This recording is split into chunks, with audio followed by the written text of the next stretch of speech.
جی عبداللہ، اپنا سوال بتاؤں. جی سر، میرا سوال یہ ہے کہ کراس ایگزامینیشن کے دوران جب ملزم کے وکیل صاحب ہوتے ہیں یا پروسیکیوشن کے وکیل صاحب وہ کچھ سجیشنز دیتے ہیں گواہان کو کہ وہ سجیشنز، اور جب وہ گواہ از خود سے کوئی چیزیں وہ کچھ فیکٹس بیان کرتا ہے تو یہ سجیشنز کو ذرا کلیریفائی کر دیں کہ وہ کیا ہے، اور جو از خود وہ لکھتا ہے اس کی کتنی اہمیت ہے.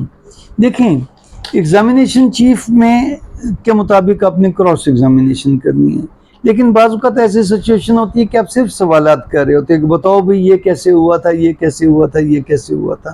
آپ اس کو جھوٹا ثابت کر رہے ہوتے ہیں کہ جو کچھ تم نے بیان میں کہا ہے وہ غلط ہے.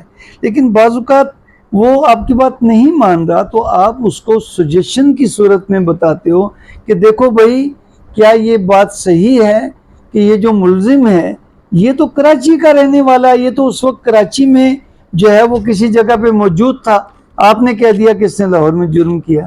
وہ یا تو کہے گا کہ ہاں یہ واقعی کراچی میں موجود تھا، تو پھر عدالت لکھوائے گی it is correct to suggest that at the time of occurrence the accused was present in Karachi. یا اگر وہ کہتا ہے کہ نہیں یہ غلط ہے، پھر عدالت لکھوائے گی it is incorrect to suggest. اب یہ کیوں سجیشن وکیل دیتا ہے؟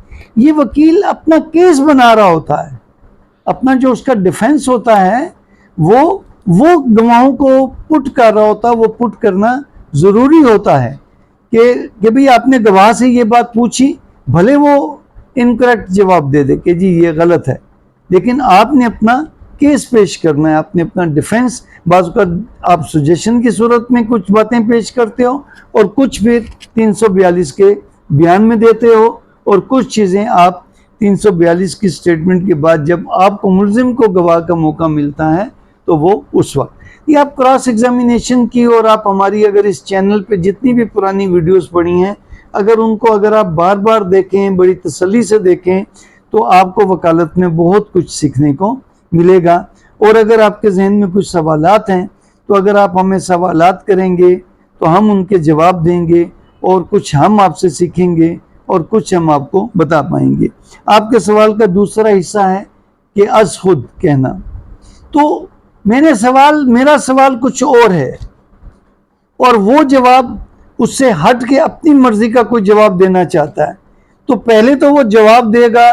یہ ایک انڈیا کے ایک بہت اچھے وکیل صاحب تھے، تو ان کا نام میرے ذہن میں نہیں آ رہا. انہوں نے عدالت کو اس بات پہ ٹوک دیا تھا کہ آپ میرے سجیشن کے جواب میں یہ حصہ مت لکھیں جو وہ خود کہہ رہا ہے. اور وہ بعد میں آرگومنٹس میں اس نے یہ ثابت کیا کہ یہ عدالت اکٹھا نہیں لکھ سکتی. جو حصہ وہ سجیشن کے جواب میں دے رہا ہے اس کو وہاں لکھیں گے، جب وہ پورشن ختم ہو جائے گا پھر عدالت کے لکھے گی witness volunteered that this thing happened. تو وہ الگ سے کر کے لکھے گی. اکثر عدالتیں اکٹھا لکھ دیتی ہیں، وہ اکٹھا یہ پھر وکیل کی ذمہ داری ہے کہ میرے سجیشن یا میرے سوال، بعض اوقات وہ سوال کے جواب میں بھی کچھ اپنی چیز، دیکھو بھئی وہاں پر تو بہت سے لوگ موجود تھے، وہ کہتا نہیں وہاں پر صرف ہم ہی موجود تھے، اور میرے علاوہ جو ہے وہ وہاں پر فلاں بھی موجود تھا. اب یہ چیز اس نے ایگزامینیشن چیف میں نہیں کہی، لیکن یہ خود سے کہہ رہا ہے. تو میرے پہلے سوال کا جواب آئے گا کہ ہم موجود تھے، پھر اس نے کہا کہ نہیں فلاں بندہ بھی، وہ فلاں نہیں بلکہ فلاں فلاں بندے بھی موجود تھے. جو میں نے سجیشن میں بندے کہے ہیں ان کا وہ انکار کرے گا، لیکن وہ کچھ اور بندے جو ان کی اپنی پارٹی کے تھے ان کا وہ نام لے لے گا. تو وہ اس نے خود سے کہا، میرا وہ سوال نہیں تھا، میرے سوال کا وہ جواب بھی نہیں تھا.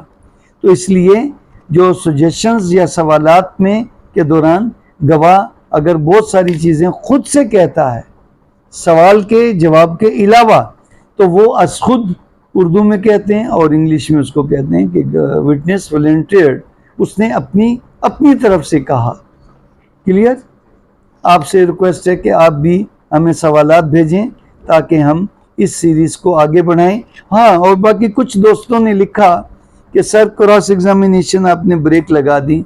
تو بریک نہیں لگائی، میں وہ ضرور کروں گا، لیکن بیچ میں یہ سوالات آ گئے اور کچھ مقدمات کی مجبوری، اور کچھ یہ کہ کراس ایگزامینیشن سے متعلق مجھے بچوں کے سوالات بہت کم آئیں.